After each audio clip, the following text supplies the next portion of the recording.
एक बार एक हंस और हंसिनी हरिद्वार के सुरमय वातावरण से भटकते हुए उजड़े वीरान और रेगिस्तान के इलाके में आ गए। हंसिनी ने हंस को कहा कि ये किस उजड़े इलाके में आ गए हैं? यहाँ ना तो जल है, न जंगल, न ही ठंडी हवाएं हैं। यहाँ तो हमारा जीना मुश्किल हो जाएगा। भटकते भटकते शाम हो गई तो हंस ने हंसिनी से कहा कि किसी तरह आज की रात बिता लो, सुबह हम लोग हरिद्वार लौट चलेंगे। रात हुई तो जिस पेड़ के नीचे हंस और हंसिनी रुके थे उस पर एक उल्लू बैठा था। वो जोर से चिल्लाने लगा। हंसिनी ने हंस से कहा, अरे यहाँ तो रात में भी सो नहीं सकते, ये उल्लू चिल्ला रहा है।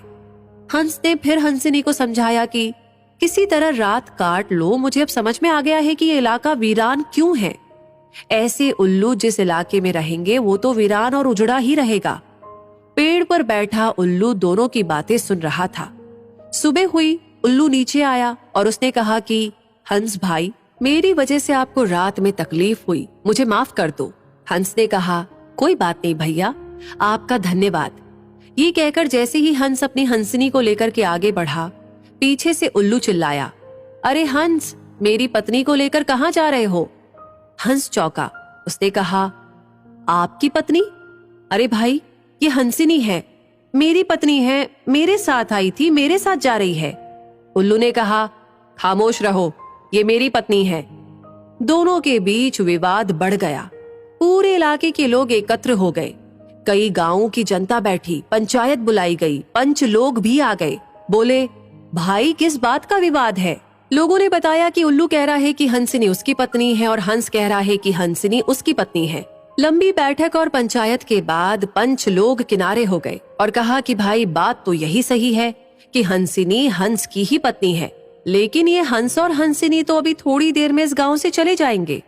हमारे बीच में तो उल्लू को ही रहना है, इसलिए फैसला उल्लू के ही हक में सुनाना चाहिए। फिर पंचों ने अपना फैसला सुनाया और कहा कि सारे तथ्यों और सबूतों की जांच करने के बाद ये पंचायत इस नतीजे पर पहुंची है कि हंसिनी उल्लू की ही पत्नी है और हंस को तत्काल गांव छोड़ने का हुक्म दिया जाता है।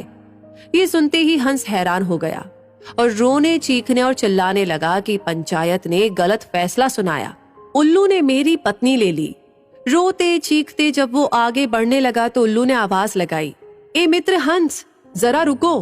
हंस ने रोते हुए कहा कि भैया अब क्या करोगे? पत्नी तो तुमने ले ही ली, अब जान भी लोगे क्या? उल्लू ने कहा, नहीं मित्र, ये हंसिनी आप ही की पत्नी है और हमेशा रहेगी। लेकिन कल रात जब मैं चिल्ला रहा था तो आपने अपनी पत्नी से कहा था कि ये इलाका उजड़ा और वीरान इसलिए है क्योंकि यहाँ उल्लू रहता है। मित्र, ये इलाका उजड़ा और वीरान इसलिए नहीं है कि यहाँ उल्लू रहता है। ये इलाका उजड़ा और वीरान इसलिए है क्योंकि यहाँ पर ऐसे पंच रहते हैं जो उल्लुओं के हक में फैसला सुनाते हैं। शायद 65 साल की आजादी के बाद में भी हमारे देश की इस बुरी दशा का मूल कारण यही है कि हमने उम्मीदवार की योग्यता न देखते हुए हमेशा ये हमारी जाति का है, ये हमारी पार्टी का है, इसके आधार पर अपना फैसला उल्लुओं के ही पक्ष में सुनाया है। देश की बदहाली और बुरी हालत के लिए कहीं ना कहीं हम भी जिम्मेदार हैं। तो दोस्तों, इस कहानी के बारे में सुनकर आपको क्या लगता है कमेंट सेक्शन में लिख करके जरूर बताएं। लाइक ऑलरेडी कर दिया है तो शेयर करना ना